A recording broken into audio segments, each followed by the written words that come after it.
Ora prende la parola Francesca Pau. Francesca Pau ha scritto un libro bellissimo, puntuale, particolareggiato, quasi, se si può dire in senso positivo, ossessivo, cioè per dire della scientificità della ricerca su Asproni. E poi ha scritto anche qualcosa d'altro. Ora ultimamente mi diceva proprio di non solo parlamentare, ma proprio giornalista, specificando ancora. Noi con poca grazia e senza tatto forse, noi no, io l'ho minacciata oggi, che guai se desiste dal proseguire gli studi su Asproni. Quindi è sotto minaccia, costretta, oltre la sua volontà che pure è di una disponibilità totale, ma se le venisse qualche crisi non può, perché deve assolutamente proseguire i suoi studi su Asproni. Ora l'ascoltiamo. Salve a tutti. Ringrazio di cuore il professor Bandino perché le sue parole di oggi sono state veramente di sprone per proseguire appunto il mio percorso asproniano. Di motivazioni mi occorrono sempre, viste le difficoltà nella ricerca, nei finanziamenti. Grazie professore, mi ha convinto. Porto prima di tutto i saluti della professoressa Maria Corona Corrias. Purtroppo gravi problemi di salute non mi hanno permesso di essere qui presente. La professoressa va ricordata anche oggi perché maestra di dottrina e politica, anche lei è stata una delle protagoniste della scuola arcariana che ha promosso poi tutti gli studi asproniani. Quindi ricordiamo il canonico Ribelli, la professoressa ha dedicato anche tanti studi comparativi, penso ad Asproni Ferrari e a Francesco Ferraro, oppure a personaggi femminili come Dora d'Istria, e qua anche un contributo rilevante sulla questione femminile. Quindi ci teniamo a ricordarla anche oggi che è assente, l'avremmo voluta qui con noi, ma la portiamo con noi ugualmente, è come se ci fosse. In questo mio piccolo intervento voglio lasciare prevalentemente lo spazio agli illustri studiosi qui presenti. Volevo innanzitutto mettere in evidenza magari una difficoltà che ho riscontrato nel portare avanti poi la curatura di questo volume. Da una parte quindi c'è stata, diciamo, la necessità, possiamo dire, di armonizzare due punti di vista. Da una parte la necessità di far rivivere quel momento, quelle giornate in tutta la loro intensità. Io mi ricordo ancora dottoranda di ricerca, fu la mia prima grande possibilità di convegno. Il professor Orru mi diede questa grande opportunità, perché era proprio una sua caratteristica coinvolgere tutti noi giovani studiosi, saperci valorizzare e poi avere anche la generosità, che non è di tutti, di proporci poi nei convegni. Quindi questa necessità forte di far rivivere quelli che erano stati i propositi di quelle giornate dense di tematiche, di aspetti che fino allora avevo ignorato perché ero all'inizio del mio percorso di dottorato di ricerca, e dall'altra la necessità di aggiornare questi studi. Quindi c'è stata anche questa fatica sia da parte dei relatori sia mia di cercare di aggiornare tutti gli studi. Quindi è vero che sono gli atti di quel convegno del 2008, ma in realtà sono studi aggiornati, questo ci tengo ad evidenziarlo, quindi non c'è questa mancanza. Come dicevo, appunto, ho citato la figura del professor Orru. Per me è doveroso ricordarlo perché è stato il mio maestro di studi sardi, come lo chiamavo io, e mi ha sempre dato quella carica per continuare quotidianamente. È stato un punto di riferimento e continua ad esserlo tuttora. Infatti nell'introduzione faccio riferimento proprio a quel libro dei sogni che lui mi invitava sempre a non abbandonare. Quando mi vedeva un po' provata, magari mi diceva: Francesca, non abbandonare mai il tuo libro dei sogni.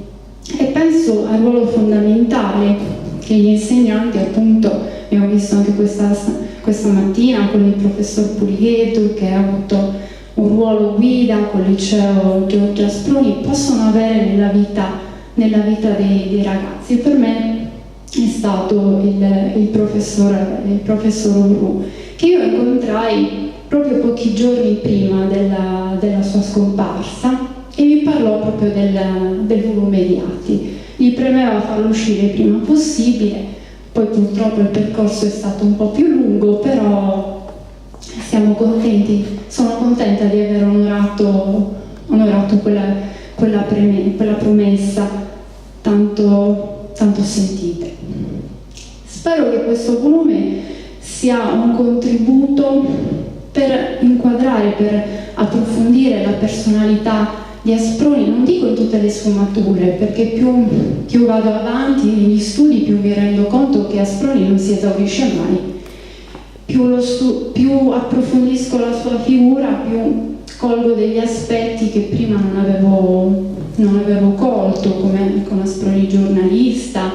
È stato, ricordiamo, direttore di importanti testate mazziniane, corrispondente sin dal 1848 fino alla sua morte nel 1876, più ovviamente la sua attività di parlamentare, 12 legislature. Diego Carro giustamente metteva in evidenza alcuni degli aspetti che non sono stati ancora studiati, e ce ne sono tanti ancora.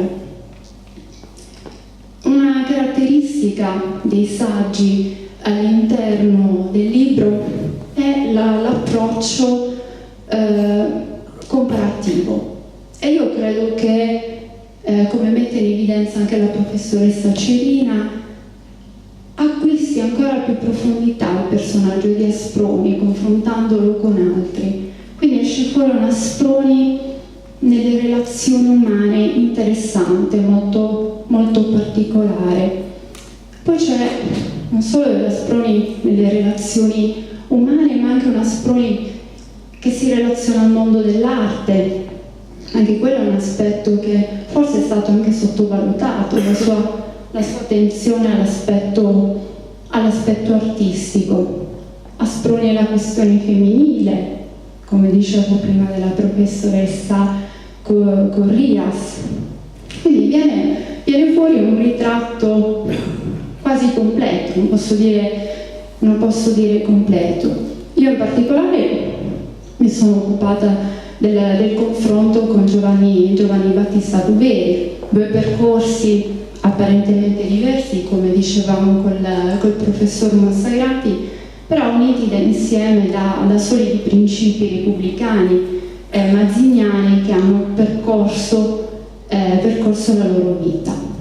Io spero che questo libro possa essere un invito a tutti i ragazzi che si stanno formando ad approfondire queste figure. Lo dicevamo anche questa mattina con i ragazzi, si sta perdendo di vista l'importanza di questi studi umanistici, per valorizzare invece maggiormente degli studi che sono orientati a un risultato immediato. Studiare questi personaggi significa invece sviluppare un'anima deliberativa, un'anima critica, un'anima consapevole. Senza questo approfondimento io credo che non si possa porre argine a quello che è il decadimento della nostra realtà attuale. Come diceva appunto Socrate, la democrazia è un cavallo nobile, ma allo stesso tempo non tollerante. Ha bisogno sempre di essere arginata. Studiare Asproni significa proprio sviluppare questa virtù tra virgolette, quest'anima critica, questa coscienza, quella che Asproni definiva una padronanza di sé, no? La padronanza che deriva dalla consistenza, lo diceva citando Vico, tra l'altro, del sapere, del volere e del potere. A nulla serve ovviamente un'istituzione di carattere repubblicano se l'uomo non è consapevole, e su questa consapevolezza Asproni agisce, sulla crescita anzi di questa consapevolezza Asproni agisce come scrittore, come giornalista, come memorialista appunto, come parlamentare. La sua azione è costante, proprio tesa allo sviluppo di quella coscienza critica, e penso che nel volume emerga questo. Spero che possa essere accolto positivamente e costruttivamente in questo senso. Vi ringrazio tutti.